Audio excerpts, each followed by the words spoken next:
We ran over 100 A/B tests across 10 plus different e-commerce brands in 2025 and 2026 and found some pretty stark findings across the board.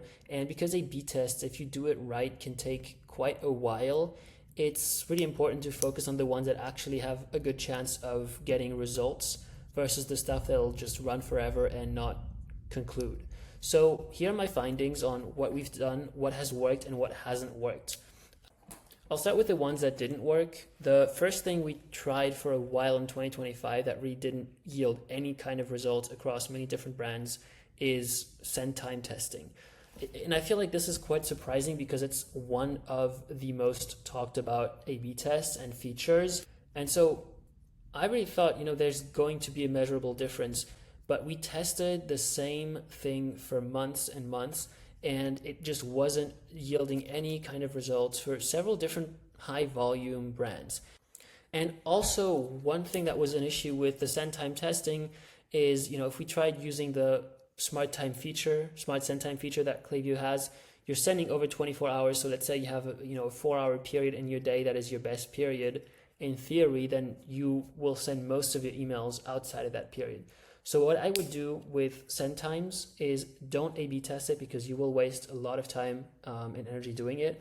And instead just use your sense of judgment, try to catch people while they're not at work or not super busy with other stuff. It seems like the impact of a different send time, an evening versus a morning send, or 5 p.m. versus 8 p.m., that kind of thing, it just has no impact or very, very little impact. We were able to conclude a couple of tests that we were running by a very small margin after a very long time running them.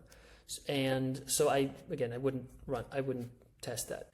The second big thing that doesn't work, and we've only just kind of realized this recently, is subject line testing, at least the way we've done it so far, which is finding patterns in subject lines. So we would have several tests running at the same time. And the reason we did that is it's very hard to isolate one variable. So let's say you want to test a long subject line that will get cut off just so it looks like a real email versus a short subject line that looks a little more branded and to the point. You can't just cut off the subject line after 30 characters, right? That would be isolating the variable in theory, but obviously grammatically you're not going to end your subject line in the middle of a sentence. The idea of testing a long versus short subject line, you're going to have to change the entire subject line to make that work. So, 30 characters versus 50 characters or something like that, or versus 100 characters.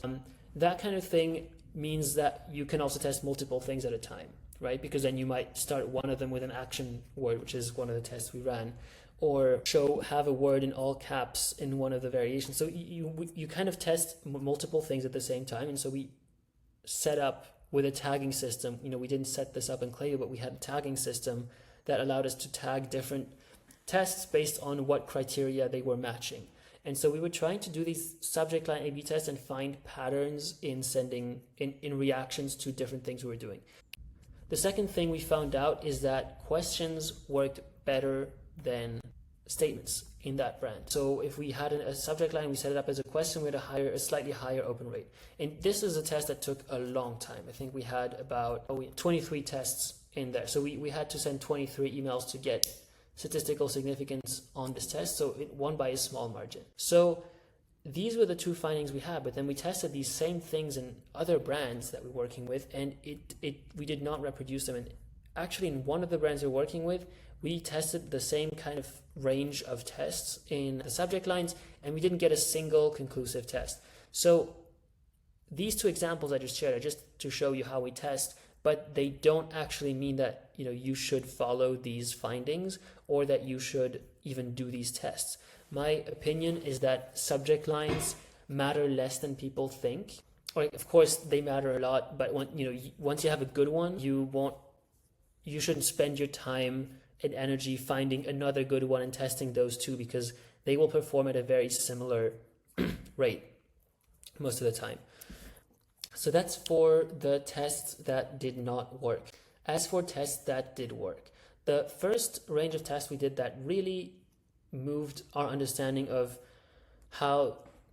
what people react to, and this seems to apply across several brands, is SMS tests. So we tested SMS messages with images versus SMS messages without images, and we also tested length.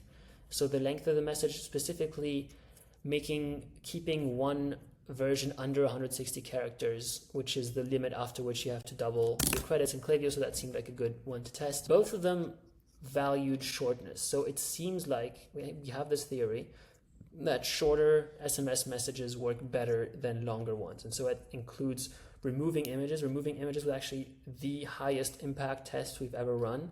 It was immediately very clear that there was a massive difference in performance between having an image or not having an image. I think it just kind of shows up as a kind of spammy corporate way of sending messages versus if you just send a text. It's more like its native medium, right? You always want to try to make the message you send look like a regular message.